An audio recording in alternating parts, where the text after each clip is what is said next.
Baik, sebelum kita jauh membahas mengenai indahnya keragaman di negeriku, mari kita mengulas sejarah mengapa negara Indonesia ini bisa beragam. Adapun faktornya yang pertama yaitu faktor geografis. Faktor geografis ini meliputi yang pertama bentuk wilayah yang berupa kepulauan.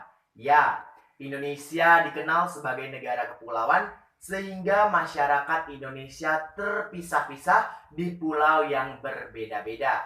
Yang pada akhirnya membuat masyarakat itu terisolasi sehingga mengembangkan kebudayaannya sendiri-sendiri atau kebudayaannya masing-masing. Seperti contohnya yaitu perbedaan suku.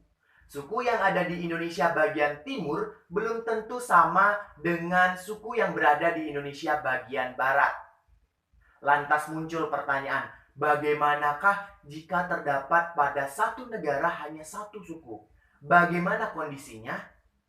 Ya, mungkin kebiasaan masyarakat akan sama, bahasanya sama, tidak ada pertikaian, atau singkatnya mungkin keadaan-keadaan tadi atau keadaan tersebut bisa membuat negara tersebut tentram, aman, dan damai.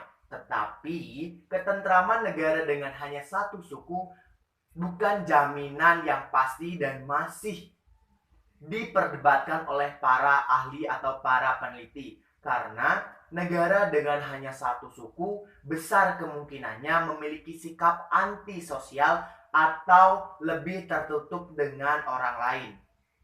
Sekarang kita coba lihat di negara kita, negara Indonesia. Rasanya mustahil dibuat hanya satu suku saja, karena dari ribuan suku yang ada, lahirlah ratusan adat dan kebudayaan yang akhirnya membentuk negara Indonesia. Yang kedua yaitu letak wilayah yang strategis. Ya, Indonesia memiliki letak yang strategis yaitu terletak di antara dua benua yaitu benua Asia dan Australia dan dua samudra yaitu Samudra Hindia dan Samudra Pasifik. Letak wilayah yang strategis ini membuat Indonesia banyak didatangi oleh orang asing yang pada akhirnya membawa kebudayaan atau pengaruh unsur kebudayaan. Salah satunya yaitu agama. Yang pertama yaitu agama Hindu itu dibawa oleh bangsa Hindia. Yang kedua yaitu agama Buddha yang dibawa oleh pengaruh bangsa-bangsa Asia. Yang ketiga yaitu agama Katolik yang dibawa oleh pengaruh bangsa Portugis. Yang keempat agama Kristen yang dipengaruhi oleh bangsa Belanda. Yang kelima yaitu agama Islam yang dipengaruhi oleh para pedagang Timur Tengah. Selanjutnya yaitu yang ketiga faktor variasi iklim, meliputi jenis serta kesuburan tanah yang berbeda-beda pada suatu tempat. Pada wilayah Indonesia bagian timur itu relatif kering sehingga membuat atau menjadi suku bangsa peternak. Sebaliknya, di Indonesia bagian barat atau Pulau Jawa atau Pulau Sumatera itu relatif dipengaruhi oleh vulkanisme sehingga tumbuh menjadi daerah dengan masyarakat yang suka bercocok tanam. Yang keempat faktor nasionalisme. Ya, perasaan senasib dan sebangsa atau sepenanggungan yang dialami oleh masyarakat Indonesia mampu mengalahkan perbedaan etnik, budaya, dan agama sehingga lahirlah sejarah pembentukan kebangsaan Indonesia.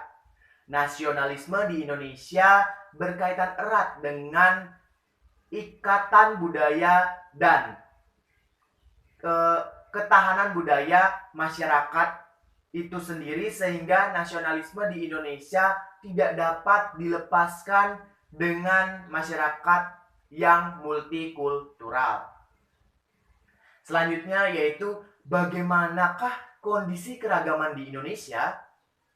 Dengan keragaman yang multikultural ini ada beberapa kondisi-kondisi. Yang pertama yaitu lahir suku bangsa.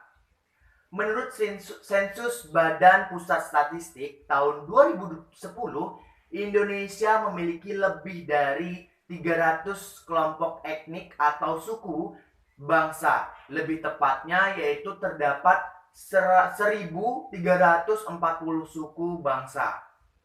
Sangat banyak sekali, bukan? Yang kedua yaitu bangsa atau bahasa. Jumlah bahasa daerah di Indonesia terdata oleh Kemendikbud mencapai 742 bahasa daerah. Yang selanjutnya yaitu agama.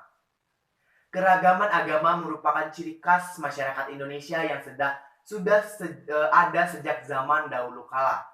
Sejarah mencatat bahwasanya kerajaan Majapahit pada waktu itu agama Hindu dan agama Buddha dapat hidup berdampingan. Konon, Islam pun sudah dianut oleh sebagian masyarakat di sana.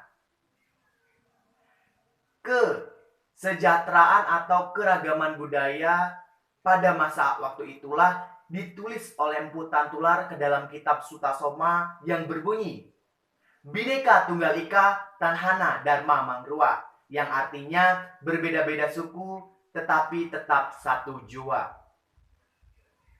Semboyan ini pun masih dipergunakan hingga sampai saat ini. Di dalam masyarakat multikultural terdapat masyarakat majemuk, di mana masyarakat majemuk ini adalah masyarakat yang terdiri atas kumpulan-kumpulan orang-orang atau kelompok-kelompok yang berbaur tetapi tidak menjadi satu. Di dalam masyarakat majemuk tentu saja terdapat hubungan dominan dan hubungan minoritas. Kelompok dominan adalah kelompok yang menikmati status sosial tinggi dan biasanya memiliki sejumlah keistimewaan.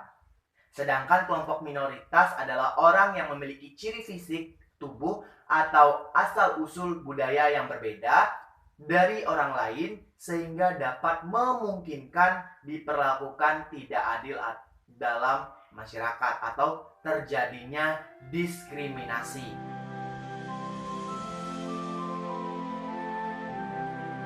Dengan kebudayaan yang berbeda-beda, kita dapat menjadi satu dengan memperingati Hari Sumpah Pemuda atau Hari 17 Agustus sehingga Indonesia dapat terlihat megah atau istimewa. Karena pada perayaan-perayaan nasionalisme tentunya kita dapat memakai pakaian-pakaian adat yang menjadi ciri khas daerah-daerah tersebut dan ciri khas sebuah negara Indonesia. Dengan perbedaan-perbedaan ini juga kita sebagai bangsa Indonesia menjadi generasi yang terdepan dalam penguatan toleransi antar umat beragama atau antar suku-suku yang ada di Indonesia. Karena mengapa? Beda bukan berarti tak sama, berbeda juga berarti tak sejalan. Jangan hanya karena berbeda suku, agama kita tidak dapat menjadi satu. Karena kita sesungguhnya adalah Bhinneka Tunggal Ika. Mari bersama-sama generasi muda ciptakan kreasi untuk bangun negeri.